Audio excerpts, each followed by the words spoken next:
Hey everyone, and welcome to my first video.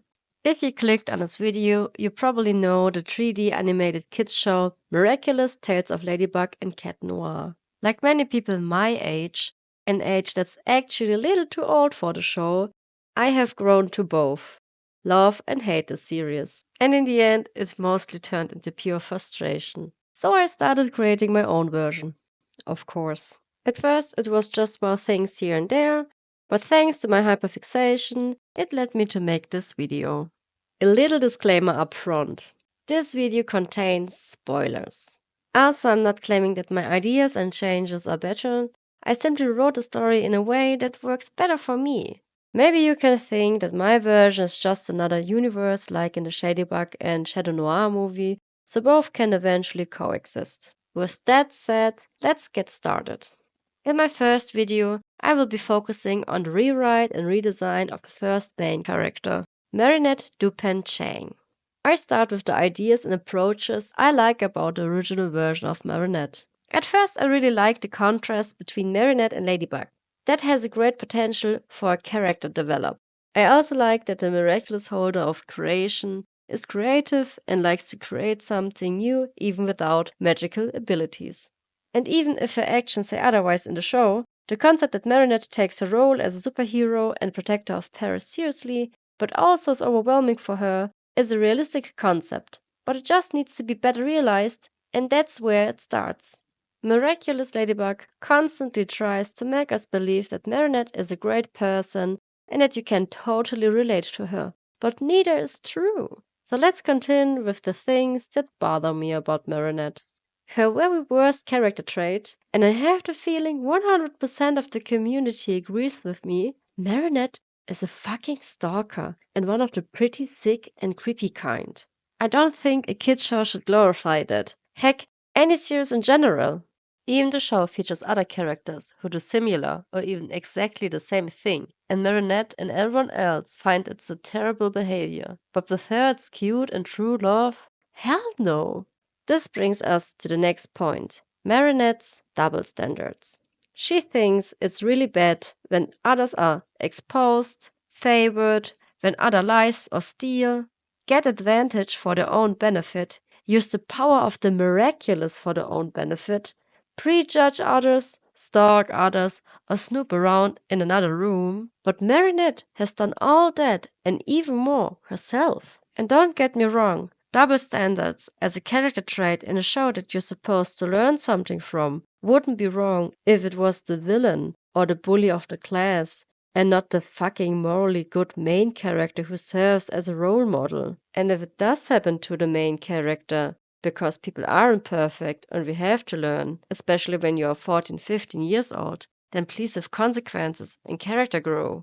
This brings us to the next point. Marinette is perfect for everyone and everything, can do nothing wrong, and her actions never have any kind of consequences. And if they do, they are not long term. Marinette is generally the show's favorite, and Adrian really ends up getting the worst of it. The show is called Miraculous Tales of Ladybug and Cat Noir, and it feels more like Tales of Ladybug and Marinette. That leads me perfectly to my next point, the relationship dynamic between Marinette and Adrian and their alter egos. The series wants us to know that Marinette and Adrian are made for each other, and they are the absolute dream team, just like Ladybug and Cat Noir. Nothing can overcome them together, perfect harmony like yin and yang.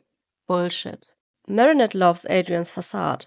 The mask he had trained himself to wear after years of a childhood characterized by perfectionism, obedience, and the suppression of his own emotion and desires. Adrian is just an empty shell who doesn't even know who he is or what he wants. Quite different from when he is Cat Noir, the real him. Cheeky, honest, yet charismatic because he's playful and follows his gut feeling instead of rules that are imposed on him.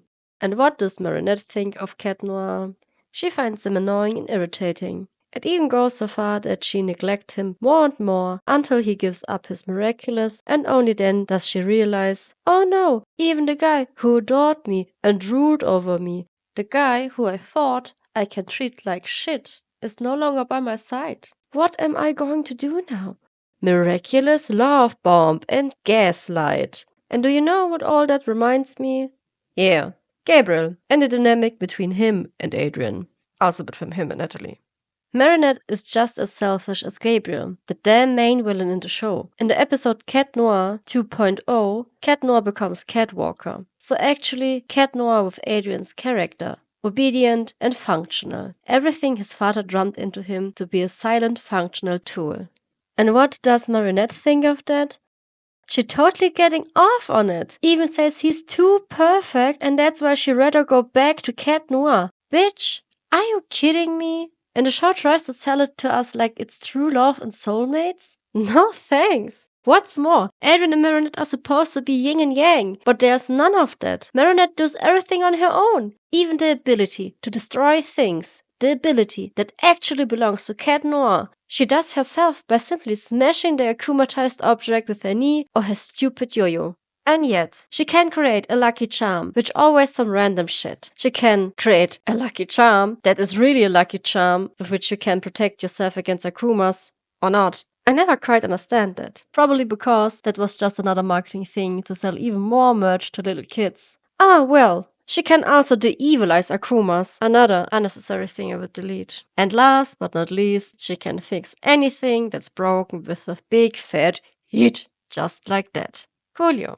And what can Cat do? He can break things, and then only when Ladybug tells him to do. And if he doesn't, he breaks something that he shouldn't have to broke. And anyway, if something doesn't go smoothly, it's always Cat Noir's fault, and Ladybug has to fix everything.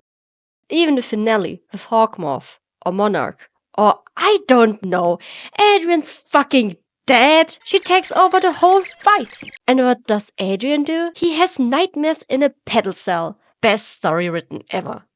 Okay, but I think I've gone on long enough with my rant, so let's finally get to the point of what my version would look like. What would I change? How would I like the main character Marinette Dupain-Cheng better? Let's start with the most important point, because this is the one that haunts the entire show. Marinette and her relationship with Adrian. In my version, she's not an obsessive stalker, but rather a fangirl with a crush. Let me explain. Marinette wants to become a fashion designer. And who is her greatest role model? The most successful fashion designer in France, Gabriel Agreste, of course. She loves his designs and knows every one of his fashion shows by heart. But unfortunately, his designs are mostly for the male sex. So Marinette's favorite pastime is to redesign his male designs for women. A kind of gender swap for clothes. And so it happens that she constantly sees the same model in front of her. Gabriel's favorite muse, his own son, Adrian Agreste. What was initially a fascination with fashion becomes an idealization of the model herself, and without really realizing it. She has not only wallpapered her entire room with the latest creations and magazine pictures of Gabriel's collections, but also with the face of Adrian, who wears her favorite designs. And the whole thing happens gradually rather than obsessively. And whenever she sees a new fashion show, she waits for the moment when Adrian appears on the catwalk with the final piece. And a little squeal, shriek, or maybe a little giggle escapes her. Just like 14-year-olds are when they develop a crush on their idols. And how much more interesting it makes the story that this model of all people suddenly not only goes to the same school as her, but is in the same class as her. And how much more shocking it must be to realize that Hawkmoth is not only the father of her crush, but also her greatest role model. You know, never meet your heroes and stuff like that.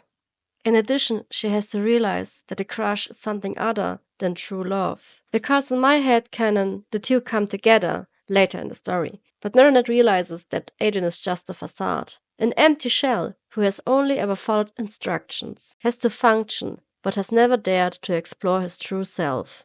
In my version, he does this too, but it takes time. And so Marinette realizes that she doesn't love Adrian or the facade he had to build up, but that she had fallen in love with wishful thinking, with an idea. A mistake that is often made. Many, even I can relate to that. And if you're not, you can learn from it. In the end, she realizes that Cat Noir, who has always been by her side, strong, loyal, reliable, and can be actually really funny when you take things easy. And yes, he flirts with a lot of girls, and Marinette always thought he was just joking. But he's really serious with Ladybug. And now that she no longer only has eyes for Adrian, and realizes there are real people with real personalities, she falls in love with Cat Noir, but this brings other problems. This storyline makes much more sense, and it's way less frustrating because things are actually happening. It stays exciting because it lets you keep wondering, will they get together? Then, will the relationship work? After that, now they are separated. Will they manage to get back together? This can't be the end. And suddenly, Adrian is unimportant, and we can be happy for Cat Noir, the real Adrian. We can hope that two people with real character develop, who still have to hide from each other, will come together and find their true love. I find Lady Noir much more exciting than Adrianette. Two lovers who have to hide their true identities from each other, fight hand in hand against evil, and have to choose between love or saving the world. So much more drama, so much more tension. And all that without, does Meredith finally manage to get a fucking sentence out without stumbling or getting constipation? This also brings me to my next point: character develop. My Marinette is super creative and skilled at crafts. This is her strength. Her weakness? A lack of self confidence. And why?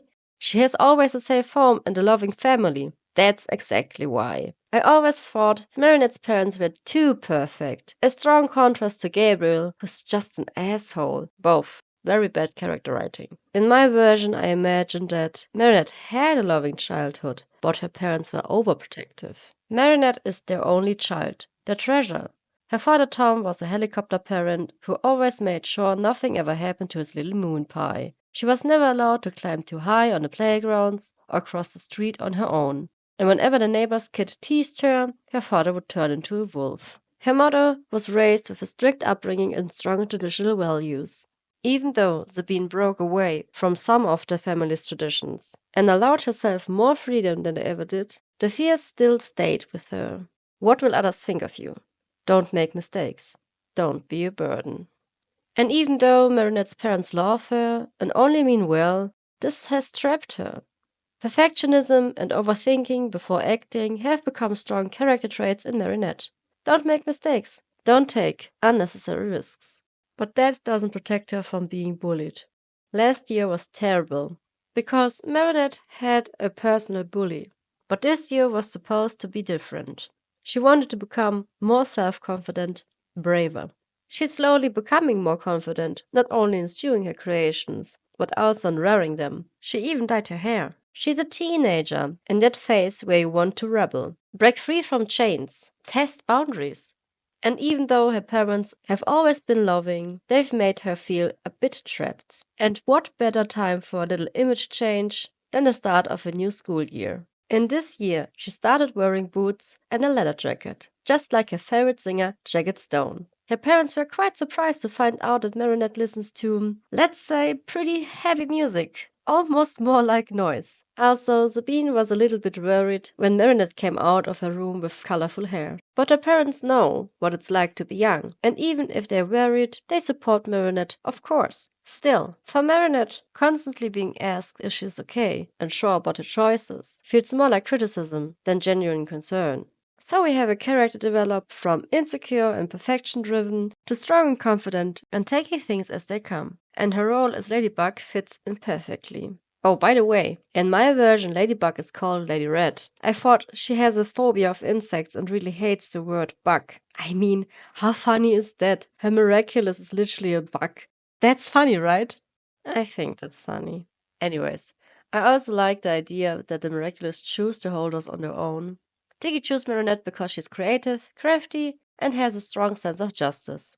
Plus, I kind of see Marinette herself as a good luck charm, which would make Adrian sort of a bad luck charm. And that's why the two of them belong together, so they can balance each other out. Let me explain the idea to you. Because you probably think, hey, Marinette is really clumsy. How is she supposed to bring luck? And Adrian is super rich and his father successful. But I thought to myself, Marinette maybe doesn't really feel lucky, but the people around her do. Her family and friends are fine, especially when she's around. And I thought if she's late or stumbles over something, she triggers a kind of butterfly effect that benefits others. She's late but helps the granny to get her cat from the tree. She stumbles over a cat which rolls on and helps a man find his lost wedding ring. Something like that. And I would also find it funny when Marinette is late for school again and you can see her bringing luck to others in the background, like a little Easter egg. And the other way around with Adrian. I mean, his mother is dead, his father is bitter, and even the house staff is deeply unhappy. That would also explain why Hawkmoth keeps losing, or at least why it adds to his failures. And I thought maybe both of them, like Phantom Thief Jane, are some kind of reincarnation of the previous holders, and that they were all born and live in Paris because Master Wu brought the Miraculous there. That's why the energy getters in Paris, and why all Miraculous holders are connected. For me, that fills a major plot hole that's been driving me crazy. In other words, the energy and the presence of the Miraculous themselves created the reincarnations nearby. This brings us to the abilities of the Miraculous, because Lady Red, and in my version, Shadow Cat, Namsel and Beta, represents yin and yang, and their power should mirror that balance. In my version, every Miraculous holder has two abilities, just as Lady Red. The first ability is Lucky Charm, just like in the original. With that, she can create something new. But this object also truly brings good luck. At the beginning, the items are random, just like in the original. But over time, she gets better and better with the ability, and can eventually create what she wants, just like Shadybug. Her second ability is a weaker form from the Ladybug Miraculous power. I think I want to name the ability Charmant, a wordplay on charm and meant that sounds similar to charmed.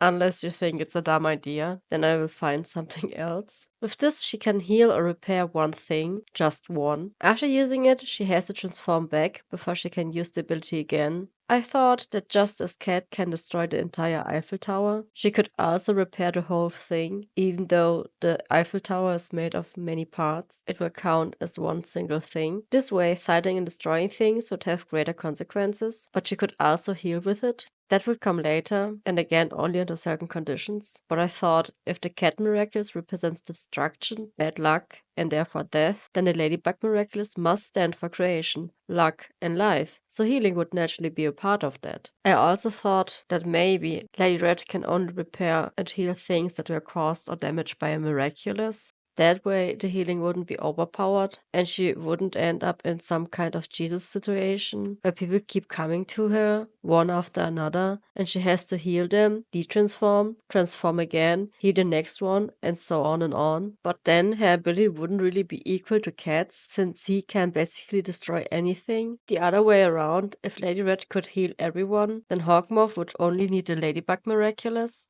Now you could say that either way, he would only need the Ladybug Miraculous, since Emily got sick because of Miraculous. Yeah, but not exactly my version, because in my story, Adrian isn't a sentient monster since the Peacock Miraculous doesn't exist. But I will explain more about that once we get to the redesign and rewrite of Hawkmoth. In the end, I started thinking maybe it's actually the other way around. What if Cat Noir's destruction powers and Lady Red's healing abilities only work on another Miraculous holder? That would mean Gabriel slowly dying every time he transforms, which will create a whole new dynamic. At the same time, it will open up the possibility that Ladybug could heal him. That alone would be an interesting twist, but I have a different vision for the ending. This idea would push Gabriel's ego even further, because it raised the big what if question. What if he could be saved, but is too proud to accept it? He would actively choose to reject Lady Red's healing in order to carry out his wish on his own way, because just saving Emily isn't enough for him. We already see that in the original. Alright, let's talk about Marinette's new look. I definitely wanted to keep the original color palette. When I first redesigned her, I honestly didn't think I'd end up making an entire YouTube video about it. That's why I made her quite a bit older at first, simply because that's my preference style when it comes to drawing and sketching. In the end, I went back and carefully adjusted Marinette's facial features and body proportions to stay true to her character. Still, I did make her a little bit older. In my story, I imagine the timeline continues at least 1 or 2 years into the future. I'm not sure yet what will happen after Marinette and Adrian graduate, but before their graduation, they definitely face off against Hawkmoth, and with the season 6 introducing what seems like a whole new range of villains. Maybe that will be a nice source of inspiration for where the story could go next. Back to Marinette's look. As you can see, I flipped her hair apart, for no particular reason really. I just personally prefer drawing it this way. I made her hair a bit more blue, because I really like how it fades into the pink. And it creates a stronger contrast to Lady Red. Also, at the end of the day, I have to admit, I'm pretty anime driven. Up to this point, everything was easy. But when it came to the hairstyle, I struggled a bit. I thought if anyone should keep Marinette's iconic hairstyle, it should be Lady Red. But Lady Red is supposed to look serious and strong, and those pigtails felt a bit too young and playful for that vibe. For my version of Marinette, I wanted the space buns to become her signature look, partly to highlight her Chinese roots, and also, honestly, I think space buns are cute as fuck. Still, I didn't want her to wear space buns all the time. Just like in real life, I want her to switch up her hairstyle every now and then. So sometimes she wear her hair down, in high ponytail, or in space buns. But how I said, her space buns remains her signature look. For Marinette's clothing, it was important to me to take inspirations from the original design, so that the viewers can recognize her from the original. I like the clothing design in season 6 much better than the old ones, and you can see that my final designs resemble those more. So I kept the idea of dark tights, white tank top with a black jacket and a pink bottom. As I already mentioned, she wears a leather jacket and boots, because she was inspired by her favorite singer. But the embroidery flowers on her jacket she made herself. And she also sewed the skirt herself. I prefer that each character has a small collection of clothing pieces. Each piece represents their style and favorite color choices, so they can mix match different outfits from their wardrobe. So that way the character and their style stay recognizable, without having to wear the same outfit every day. That's not only more realistic, but it would actually be an awesome way to sell Miraculous clothing and collections for kids. More merch. A fucking awesome selling point. I mean, Marinette herself wants to become a fashion designer. Hello! But they decided to go with the stereotypical cartoon principle where everyone wears the same outfit every day. Whatever. Logic isn't really a big thing in Miraculous anyway. Let's continue with Ladybug. Or Lady Red, as I call her in my version. My goal was to clearly separate Marinette and Lady Red, while still hiding little hints of Marinette here and there. I didn't want it to feel like Marinette simply wearing a mask and a red diving suit. I understand that this is meant to be an homage to Superman, but I've never been a big fan of Marvel or DC. Skin-tight onesies in bright colors tend to look more silly than cool, at least in my opinion. I hope I'm not offending anyone here. My taste leans more toward magical girls anime, like Sailor Moon, Phantom Thief Jane, or even shows like Witch, Wings, and others. And yes, I know that in Sailor Moon the girls basically flash and throw sparkles at us, and afterwards they look almost exactly the same, just with a little less clothing, and no one recognizes them either. Don't get me wrong, I still find the idea cute, that's the magic of the Miraculous. But I prefer how Phantom Thief Jane handles the transformation more. So I simply take the best of both magic, sprinkled with a little extra magic. And no masks. A few years ago, I had already redesigned Ladybug because, as I said, I don't find red diving suits that suiting. With the first design, I not only wanted to make Ladybug look more like an actual ladybug, but also to highlight again her Chinese roots. I was heavily inspired by my old one, but I wanted to give it a more modern touch, because I think the diving suit was originally an attempt to look modern, I guess. Since the space buns are Marinette's signature look, Lady Red needed a different hairstyle. A high ponytail isn't just practical for combat, it's also a pretty common style, so anyone could be Lady Red. Plus, it makes her look more serious, more than the pigtails. Her hair is darker, almost black with red strands and an ombre effect. At first, I thought maybe I'm giving her red hair with black highlights, because damn, that looks badass. But then the whole design would have been to red, and it would have been harder to distinguish her hair from the costume. I also considered using a different shade of red, something more purple, more pink, or even slightly ginger, but none of them really worked. In the end, I'm really happy with the hairstyle and color choice. I especially love the little bow that looks like a tiny ladybug, making Lady Red look like she has small antennae. In the beginning, I wanted to give Lady Red purple or red eyes, since these colors appear in Tiki's design, but after that I went with yellow for several reasons. Purple and red looked a bit too evil to me. Lady Red represents the yang in the yin and yang, that means the light part. Also, the wings hidden underneath a ladybug's shell have a slightly yellowish tone, and I had already applied this detail to her cape and skirt as well. This not only creates a nice contrast with the red, but also keeps everything with the same color palette. Lady Red has slightly shorter eyebrows than Marinette. I think it gives her a bit more of an insect vibe. The dots under her eyes are another little hint to a ladybug. She's not only wearing makeup to appear older and therefore look more competent as a superhero, but it also adds to her disguise. I personally tend to dress a bit more on the alternative side, sometimes even more gothic, so I gave her black lips simply because I think it looks cool and fits her style. Oh, and I slightly adjusted her skin tone. The base color is the same, but her blush leans more toward the red rather than the pink like Marinette's. Somehow I love how red and pink are basically the same color, just with a different hue. That's what I mean with little hints. Lady Red gets the short cape from me, designed to resemble a ladybug's wings. I thought if the cat Miraculous grants night vision, then the ladybug Miraculous should allow gliding. Not flying, that would be too OP, but gliding would still be pretty cool. Also because I'm completely scrapping Cosmobug and Astrocat and all those other food special versions. I don't need to sell silly toys to little kids. I want my heroes to actually face challenges and grow from them. No matter if it's the cape, the top, the skirt, stockings, shoes, or gloves, they all share one design element. They taper into 2 points to symbolize a ladybug's wings. Originally, the top was supposed to be black, but in the end, I went with white. Not only because a ladybug represents light and luck, but also because I felt it visually referenced a ladybug's head. With the red skirt as the body and the gloves and stockings as black limbs, the look comes together perfectly. At first, I thought maybe the transformation of a Miraculous would make the wearer older. A kid as a superhero fighting evil to save Paris, that might not be taken seriously. Plus, it would make it harder to figure out who Lady Red really is. But very quickly, the idea of putting a 50-year-old girl into the body of a 20-year-old woman felt uncomfortable for a bunch of reasons. I think you can imagine why. Nevertheless, I wanted Ladybug to be taken a bit more seriously than Marinette, so I decided to make Ladybug a bit taller without changing any physical features.